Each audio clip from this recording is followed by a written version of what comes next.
ഒരു വ്യത്യാസമായ ഒരു രീതിയിൽ ഞാൻ ഇന്നൊരു ഫിഷ് ഫ്രൈ കാണിക്കാൻ പോവുകയാണ്. ഇതെൻ്റെ ഓൺ സ്റ്റൈലാണ്. ഇത് ഇപ്പം കുറച്ച് മാത്രം മസാല ഞാൻ ഇതിൽ പുരട്ടി വെച്ചിട്ടുണ്ട്. ഇതിപ്പം അരമണിക്കൂറായി. ഞാൻ ഇപ്പോൾ ഇതിൽ കുറച്ച് എണ്ണ ഒഴിക്കുകയാണ്. വെളിച്ചെണ്ണയാണ് എടുത്തിരിക്കുന്നത്. ഞാൻ ഇതിപ്പോൾ എന്തിനാണ് ഇത്രയും എണ്ണ ഒഴിച്ചിരിക്കുന്നത് വിചാരിക്കരുത്.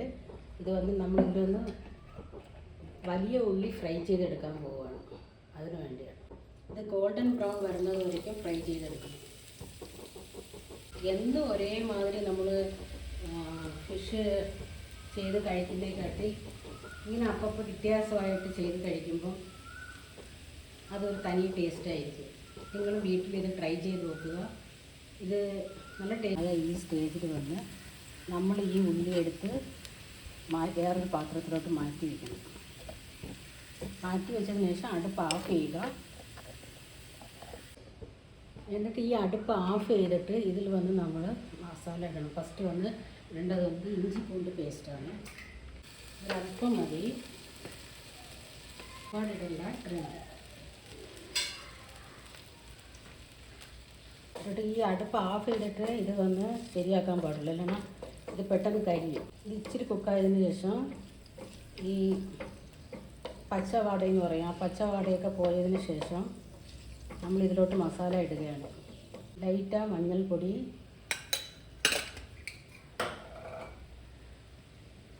പൊടി, ലൈറ്റ പെരിഞ്ചീരകപ്പൊടി, ലൈറ്റ കുരുമുളക് പൊടി. അതിനുശേഷം ഇതിൽ കുറച്ച് കളറിന് വേണ്ടി നമ്മൾ കുറച്ച് കാശ്മീരി മുളക് പൊടി ഇടുകയാണ്. ഇതൊന്ന് കുറച്ച് കളറിന് വേണ്ടിയാണ്.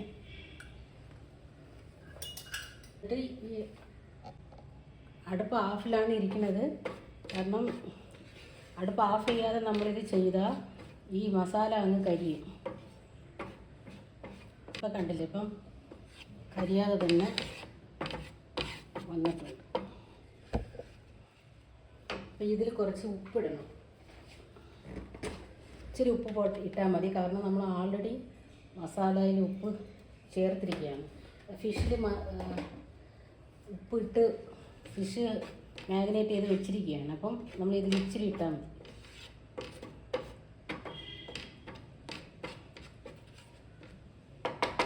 ഈ സ്റ്റേജിൽ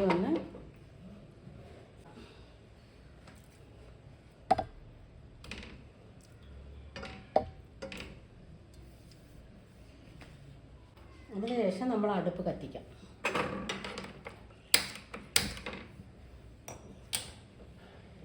അടുപ്പ് കത്തിച്ച് ഇത് രണ്ട് സൈഡും നല്ല ഫ്രൈ ചെയ്ത് എടുക്കുക.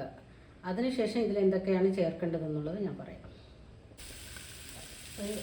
രണ്ട് സൈഡും ഇങ്ങനെ മറിച്ചിട്ട് മസാല കരിയാൻ പാടില്ല, സിമ്മിൽ വെച്ച് വേണം പൊരിക്കാൻ. ഇത് ഒരു ചട്ടവും വെച്ച് എടുക്കാൻ കഷ്ടമാണെങ്കിൽ ഒരു സ്പൂൺ ഇതിൽ ചെയ്തിട്ട് ഇങ്ങനെ എടുക്കും. ഇത് നോൺ സ്റ്റിക്ക് ആയതുകൊണ്ടാണ് ഞാൻ കറണ്ട് യൂസ് ചെയ്യാതെ ഈ വുഡിൻ്റെ ചട്ടവും യൂസ് ചെയ്യുന്നത്.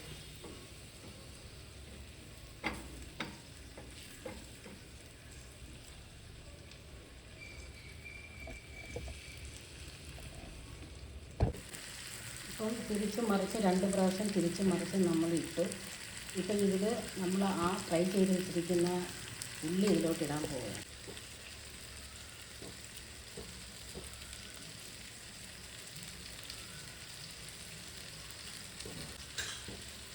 എന്നിട്ട് ഇതിൽ ഞാൻ ലെമൺ കട്ട് ചെയ്തത്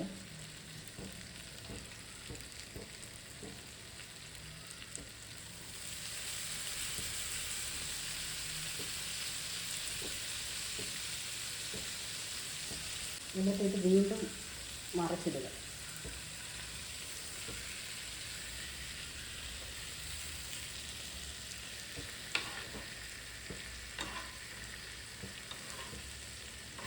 എപ്പോഴും അടുപ്പിൽ തീ സിമ്മിൽ വെക്കാൻ പാടുള്ളൂ, ഇല്ലെങ്കിൽ കരിഞ്ഞു പോകും.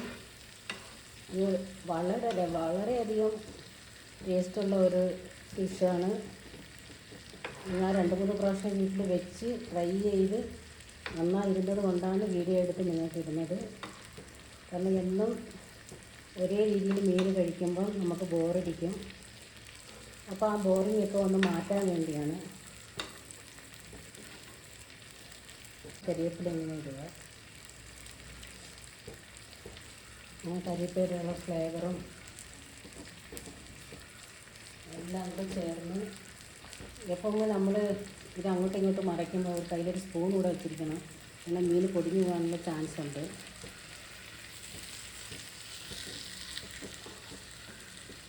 ഇത്ര കെയർഫുള്ളായിട്ട് ചെയ്തപ്പോഴേ ഇവിടെ ലൈറ്റാ പൊടിഞ്ഞു. ഈ ഫിഷ് ഫ്രൈ വന്ന് നിങ്ങൾ എല്ലാ മീനിലും ട്രൈ ചെയ്യാം. ഇതാണ് ഫൈനൽ സ്റ്റേജ്. അപ്പോൾ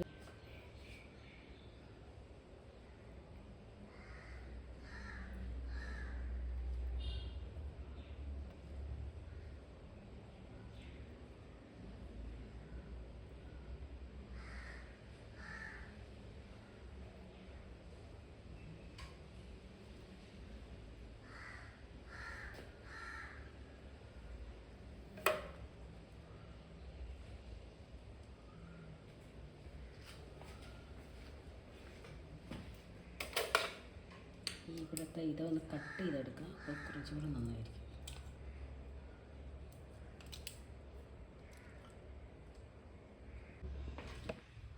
നിങ്ങൾക്കിത് ഈ ഫിഷ് ഫ്രൈ നിങ്ങൾക്ക് ഇഷ്ടപ്പെട്ടെങ്കിൽ ഈ വീഡിയോയ്ക്ക് ലൈക്ക് ചെയ്യാനും ഷെയർ ചെയ്യാനും സബ്സ്ക്രൈബർ ചെയ്യാനും മറക്കരുത്. അടിപൊളി രസം, വെണ്ടയ്ക്ക തോരൻ, ഉള്ളി പിക്കിൾസ് ഇത് വെച്ചിട്ടുണ്ട്. Style fish fry.